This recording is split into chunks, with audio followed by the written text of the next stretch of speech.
Ready start. जिस तरह से पर्वतों में हिमालय का, जलाशयों में सागर का, ज्योति में सूर्य का जो स्थान है, वही स्थान हमारे जीवन में संस्कारों का भी है, जिसके माध्यम से ही हमारे चरित्र को बल प्राप्त होता है। वे संस्कार ही हैं जिनसे विभूषित होकर व्यक्ति का मूल्य और सम्मान बढ़ता है। संस्कार का सही अर्थ होता है संवारना, यानी सही आकार प्रदान करना।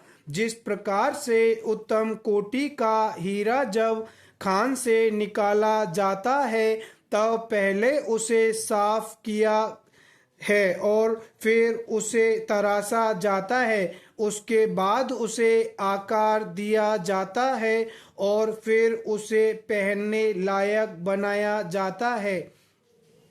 इसी को संस्कार कहते हैं, जिससे उस हीरे की उपयोगिता बड़ी है, वरना उसकी कोई औकात नहीं। ठीक उसी प्रकार से एक मनुष्य भी अपने संस्कारों द्वारा ही समाज में मान सम्मान और सुख समृद्धि पाता है। आरंभ में बालक समाज और परिवार द्वारा जिन संस्कारों को ग्रहण करता है, वह आगे चलकर उन्हीं संस्कारों का अनुरूप बनता है। यदि आरंभ में उसे समाज, परिवार और आसपास के माहौल से अच्छे संस्कार मिलेंगे तो वह अच्छा बनेगा। यदि बुरे संस्कार मिलेंगे तो बुरा बनेगा।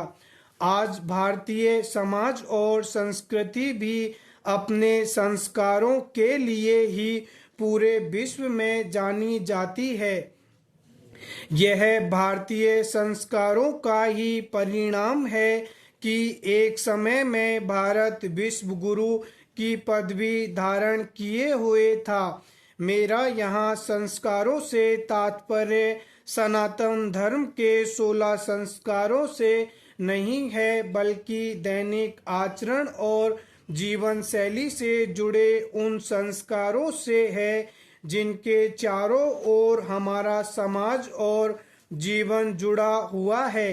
परंतु इसके बावजूद भी हम एक ऐसे सूत्र में पिरोए हुए हैं जो हम सबको भारतीय होने पर गौरव प्रदान करता है, और यह सूत्र समाज द्वारा दिए गए संस्कारों से ही पिरोया हुआ है। बात की जाए संस्कारों के निर्माण में समाज की भूमिका की, तो समाज की बदलती और परिवर्तित होती जीवन शैली भी हमें संस्कार प्रदान करती है। समाज उस दर्पण की भांति है जो हमारे अच्छे व बुरे संस्कारों रूपी प्रतिबिंब को आईने में चित्रित करके संपूर्ण जगत को दिखाता है। कुछ समय पहले एक ऐसे समाज हुआ करता था जहां संस्कारों द्वारा लोगों का सम्मान किया जाता था। कहने का तात्पर्य है कि हम वसुदेव कुटुंबकम की जिस भावना की बात करते थे, उस भावना के अनुसार ही पहले के लोग अपना जीवन व्यतीत किया करते थे। उस समाज की कथनी और करनी में पहले कोई अंतर नहीं था।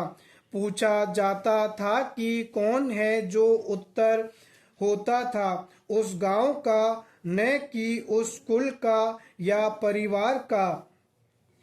छोटे और बड़े सब अपने अधिकार और कर्तव्य से परिचित हैं, परंतु आज 21वीं सदी के इस युग में यह बातें बीते हुए समाज की लगती हैं। आज तो वास्तविकता कुछ और ही है। आज एक बच्चा साथ रहना नहीं सीख पाता तो मोहल्ले और समाज को परिवार के रूप में आत्मसात कैसे करेगा। आधुनिकता की इस दौड़ में हमने करोड़ों उसके सालाना पैकेज कैसे प्राप्त करते हैं, यह तो सीख लिया, किंतु भाई भाई बनकर रहना भूल गए हैं। एक उदाहरण के तौर पर समाज और संस्कृति और संस्कारों के बारे में बताना चाहेंगे कि एक बार जब स्वामी पूर्णानंद जी के पास एक ठाकुर साहब आए और उनसे तीर्थ जाने की अनुमति मांगी, तब स्वामी जी ने उनके परिवार से पूछा कि तुम्हारे परिवार में कौन कौन है। ठाकुर साहब बोले कि एक वृद्ध बीमार माँ है, उसकी सेवा के लिए नौकर चाकर। स्टॉप।